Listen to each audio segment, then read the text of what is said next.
What if I told you that for years, my own house was secretly working against me? Every drawer, every corner seemed to add stress instead of peace. I felt like I was constantly searching for things, tripping over clutter, and carrying the weight of a home that no longer felt easy to live in. And I thought, maybe this is just what getting older feels like. But then, I discovered something simple. My home wasn't the problem. My rules were. Once I changed just 5 rules, everything shifted. Suddenly, my house started working for me. It became safer, calmer, and easier to enjoy every single day. And the best part? These rules are not complicated. They don't require money, fancy tools, or endless hours of cleaning. In the next few minutes, I'll share the 5 powerful rules that finally made my home supportive instead of stressful, and how they can do the same for you. If you've ever tripped over clutter, lost something important right when you needed it, or just felt drained the moment you looked around your space, you know exactly what I mean. For the longest time, I thought I was alone in this. But the truth is so many of us feel it. Our homes slowly become heavier with stuff, and that weight starts pressing down on us.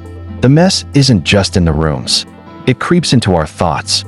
It wasn't just my house that was messy, it was my peace of mind. Every time I walked into the kitchen or opened a closet, I felt overwhelmed instead of relaxed. And when your home no longer gives you comfort, it's easy to feel stuck, even powerless. But here's the good news. It doesn't have to stay that way. The smallest shifts can restore calm and bring back control. And once you see how possible it is, everything changes. These 5 rules aren't about buying fancy gadgets, hiring a designer, or spending weeks remodeling. They're simple, practical changes you can start using today, changes that don't cost a thing but can completely transform the way your home feels. I learned that it's not the size of your house or how perfect it looks that matters. It's how well it supports the life you're living right now. By the end of this video, you'll see how just a few small shifts can make your home feel lighter, safer, and more joyful. Imagine walking into each room without that heavy feeling of stress. Imagine being able to find what you need without the frustration of searching. And imagine the peace of knowing your space is finally working for you, instead of against you. That's what these 5 rules gave me. And that's what I want to share with you today. Rule number 1 is simple, but it changed my entire relationship with my home. Everything needs a home. If an item doesn't have a designated place where it belongs, it will almost always turn into clutter. And clutter, as you and I both know, has a sneaky way of piling up until it takes over. Think about it. How many times have you set your mail on the kitchen counter, just for a moment, only to find a week later it's buried under magazines, coupons, and papers you no longer even remember keeping? Or how often do the scissors disappear right when you need them, because they were left somewhere instead of back in their proper spot? I used to waste so much energy searching for the same everyday items. And each time I did, I felt just a little more frustrated, a little more drained. One day, I realized it wasn't about being messy. It was about my house not having a system. So I made a decision. Every single thing in my home needed its own home. The keys went on a hook by the door. The scissors went into one drawer, in a little container so they wouldn't slide around. Bills and papers got their own basket, instead of spreading out over the counter. Even my remote controls finally had a little tray on the coffee table. And you know what happened? Suddenly, my home became easier to live in. When I needed something, I knew exactly where it was. No more wandering from room to room. No more digging through piles of clutter. It gave me back not just minutes, but peace of mind. But here's the real surprise. And this still amazes me today. Assigning a home for each item actually cut my cleaning time in half. Why? Because when everything has a spot, putting it away becomes automatic. Instead of picking something up and asking, where should this go? Which usually leads to shoving it in a random drawer, it was already decided. The question was answered. That little bit of decision-making stress disappeared, and chores became quick resets instead of battles. And I'll be honest with you, it wasn't perfect overnight. At first, I would still slip up, leaving things where they didn't belong. But the beauty of this rule is that it gently trains your habits. The more you practice it, the more natural it becomes. Now, if I see my glasses sitting on the kitchen counter, my brain almost nudges me. No, those belong on the bedside table. And without even thinking, I put them back. It's effortless. For me, this wasn't just about convenience. It was about independence. I didn't want to spend my time feeling frustrated or constantly relying on someone else to help me find things. By giving every item a home, I gave myself back control over my space. And the truth is, it doesn't matter how big or small your home is. This rule works everywhere. A one-bedroom apartment, a townhouse, or a family home filled with decades of memories. It all feels lighter once you know where everything belongs. So here's my challenge for you. Pick one category of items in your home, maybe your keys, your mail, or even your shoes, and give them an official home. Create a clear spot where they always go. Do this consistently and watch what happens. You'll start finding things faster, spending less time cleaning, and feeling less stress every time you walk into the room. This one small rule might not sound dramatic, but it's the foundation that made all the other changes possible. Once I learned that everything needs a home, my house started working for me instead of against me. And in a way, it taught me something bigger. Peace doesn't come from having less or doing more. It comes from knowing where things belong. Rule number 2 is one I wish I had learned much earlier in life. Keep pathways clear. At first, I thought this was just about making my house look tidier.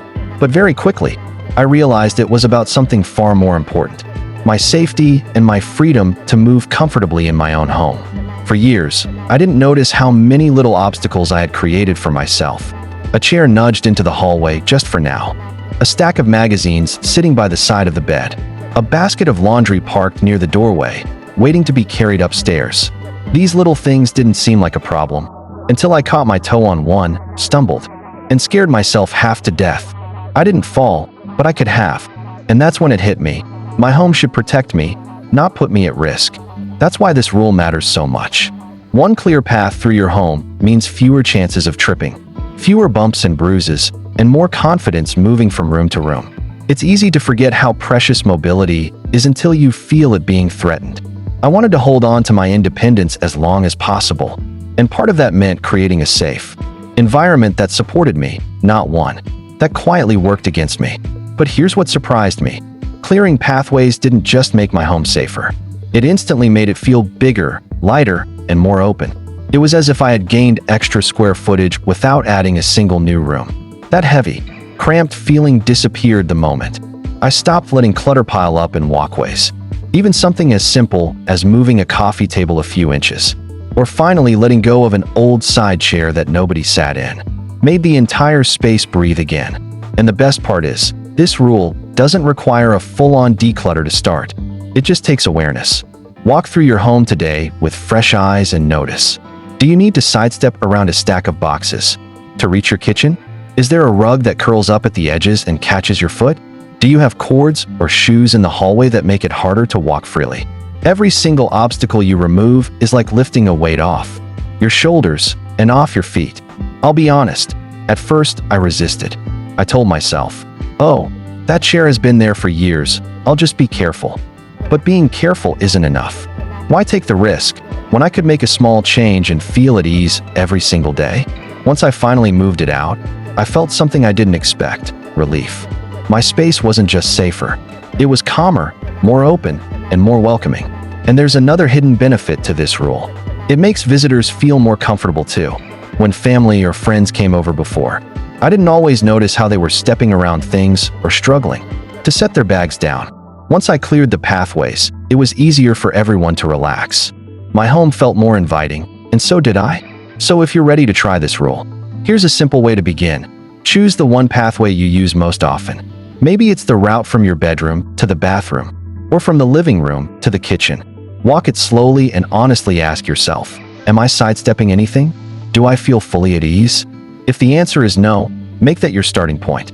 Move one chair, roll up one rug, shift one basket. Small changes add up, and each step makes your home safer and more enjoyable. Keeping pathways clear gave me confidence back. It reminded me that my home should be a place of ease, not stress. And once I made this rule a habit, I realized it wasn't just about avoiding falls. It was about creating freedom, space, and peace of mind. The moment I cleared the way, my home started giving me back more than I ever expected. Rule number 3 is what I like to call my secret weapon against clutter: one in, one out. The idea is simple. Every time a new item comes into the house, one old item goes out. At first, it felt almost too simple. But this single habit stopped clutter from sneaking back in and overwhelming me all over again. You see, before I learned this rule, my home had a way of filling up without me even noticing. A new sweater from the store, a gift from a friend, a kitchen gadget I thought I needed, all of it found its way in. But almost nothing ever left. Over time, the closets grew tight. The drawers refused to close. And I found myself drowning in stuff I didn't even use. It wasn't just the physical clutter. It was the mental weight of knowing I was surrounded by things I didn't need but couldn't seem to part with. Then I discovered this rule, and it completely changed the way I thought about stuff. The rule was clear. If I bring something new in, something old has to go. Buy a new pair of shoes, one old pair gets donated. Receive a new mug as a gift, then one mug from the cupboard has to move on. Get a new sweater? Time to let an older one find a new home. It became a rhythm, a give and take that kept balance in my space. And here's the beauty of it. The one out doesn't have to mean throwing things away. Most of the time, it means passing items along where they're needed, donating clothes to charity, giving extra kitchenware to a younger neighbor, or even setting aside items for a family member who can actually use them. Instead of sitting and used in my home, these items got a second life somewhere else. That alone made it easier to let go. At first, I'll admit it felt uncomfortable. I remember buying a new sweater I loved, and when I told myself I had to give one away, I froze. Each sweater had a memory tied to it, and I didn't want to choose. But the moment I picked the one I hadn't worn in over a year and set it aside for donation, I felt lighter. I realized I wasn't losing anything. I was gaining space, clarity, and peace. And from then on, the habit became easier. This rule also did something else I didn't expect. It made me much more intentional about what I brought in. When I knew that adding something meant I had to give something else up, I stopped shopping out of impulse. I asked myself, do I love this enough to let go of something I already have? And more often than not, the answer was no. That question alone saved me money, time, and the frustration of adding more clutter to my home. And here's the hook, the part that still surprises me when I look back. This one rule alone saved me from drowning in stuff I didn't even need. It was like a drain that kept my home from filling up again.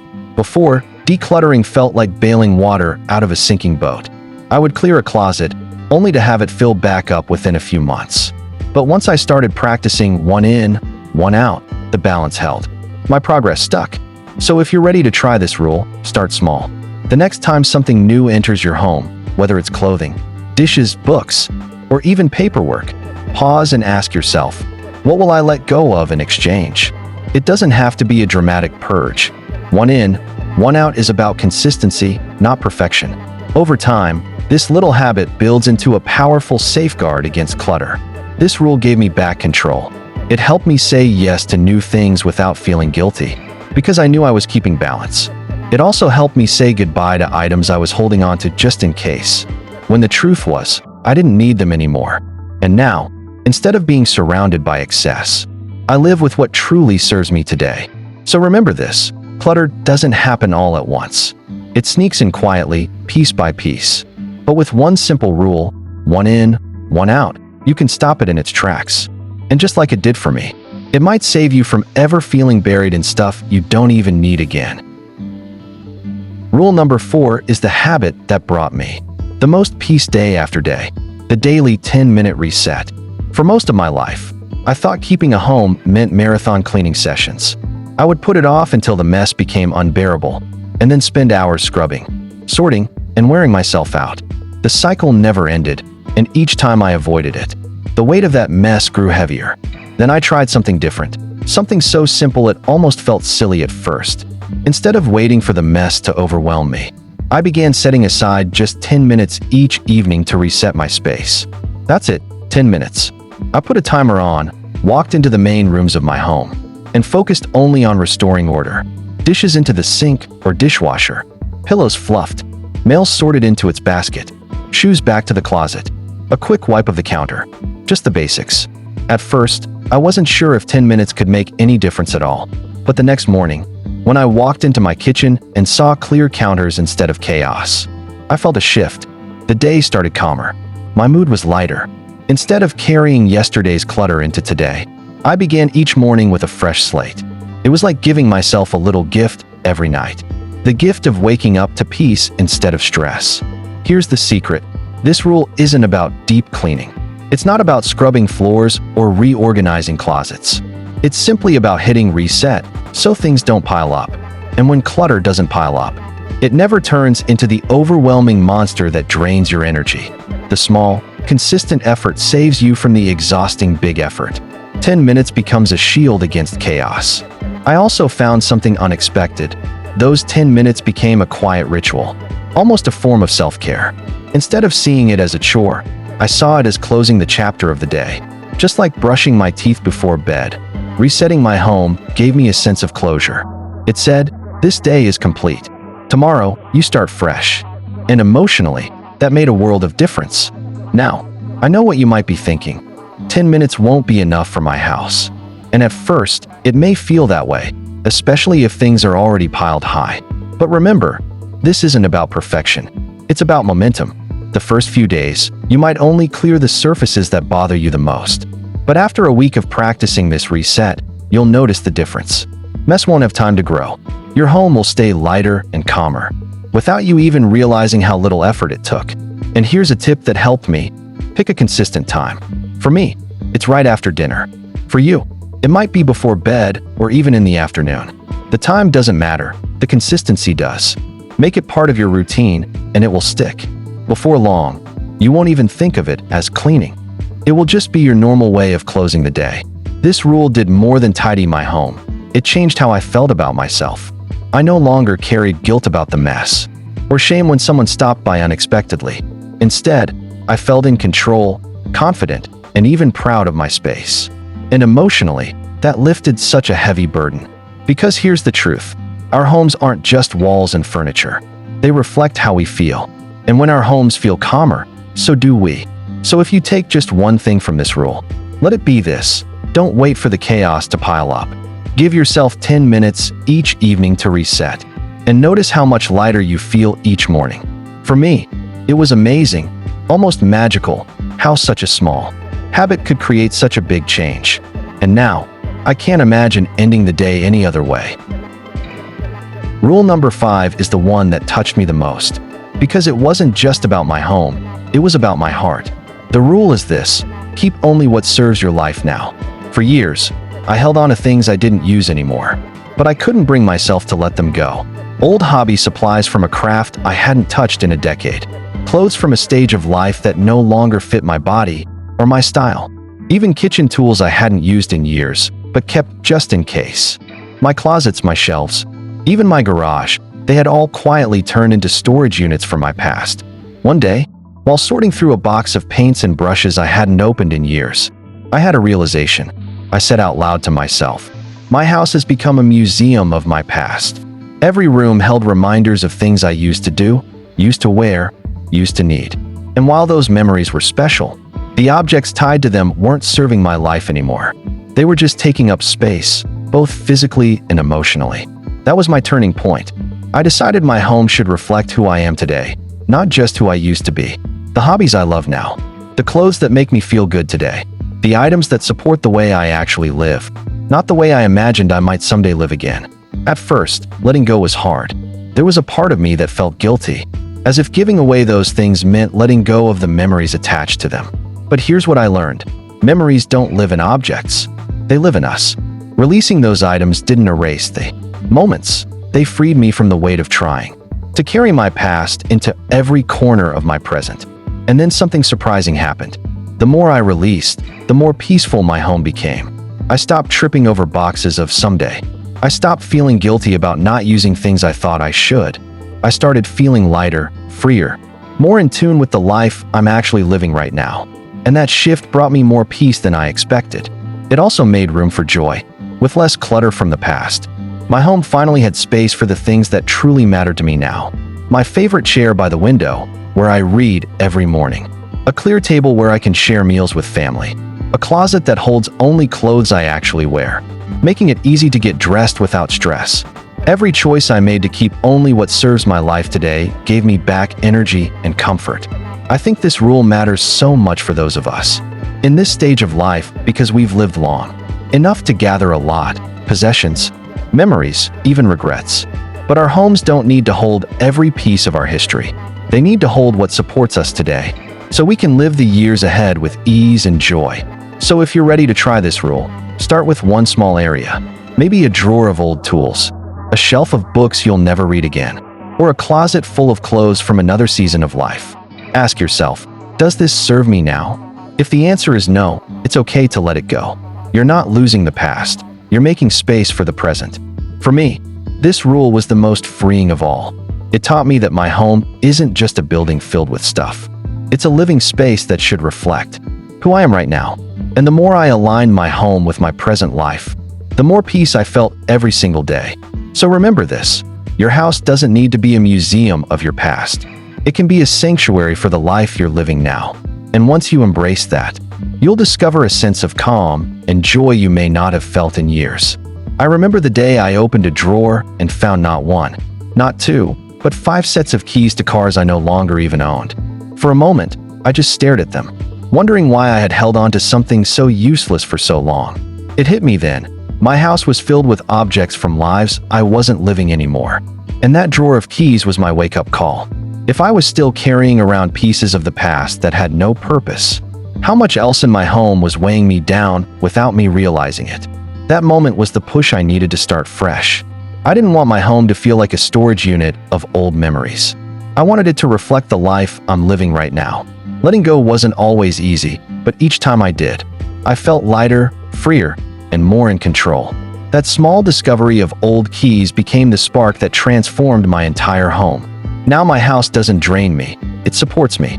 It no longer feels like a burden I have to fight with every day. Instead, it feels safe, easy, and peaceful. The rooms are lighter, the pathways are clear, and I finally feel in control instead of overwhelmed. And the best part? It didn't take an expensive renovation or months of effort. It all started with 5 small rules simple enough to follow every single day.